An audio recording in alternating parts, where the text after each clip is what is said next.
Well, we are 10 days into the Atlantic hurricane season. The preparation, though, it's still ongoing for what could be another really active season. Earlier, Homeland Security Secretary Kristi Noem discussed what the federal government is doing now before a storm threatens.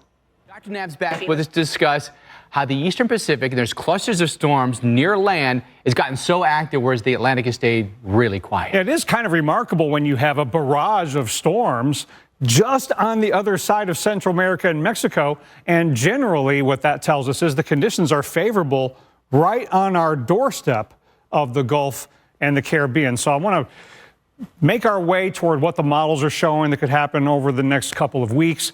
But what often happens is there's a lot of different things in the atmosphere that tend to want to move from west to east, and they just keep hitting the brakes. What is going on in the Atlantic, because there are our seedling weather systems out there. So here's the Caribbean. This is typical for June to see a ton of wind shear out in the Caribbean, but we do have a tropical wave that's moving into the southern Windward Islands. But what happens is if that wind shear clobbers it and there's another low in the western Caribbean, they go innocently along and they provide the seedlings for what forms on the East Pacific side. Because conditions are more favorable over there. So that little, it's kind of what you talk about, the weaker systems later in the season when it may be more favorable, say in the Caribbean or the Gulf versus out in the Atlantic. Exactly. And so we often forget that all of these watch at what's going on in the East Pacific.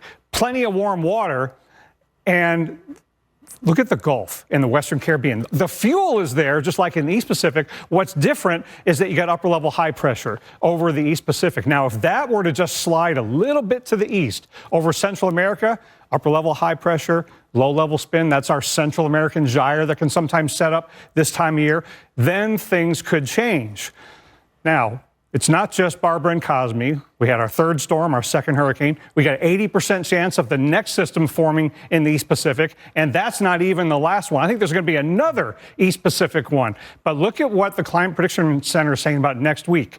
Yes, continued activity in the East Pacific, but the Bay of Campeche, they're saying that's where we could squeeze something out.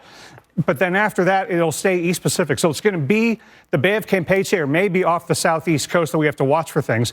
But look at the Bay of Campeche. That's a hot spot this time of year. If a storm were to form there, generally speaking, where would the pattern take a storm from there? Well, let's take a look at. There's the new East Pac system. There's the next one. And then next week, the Bay of Campeche has something.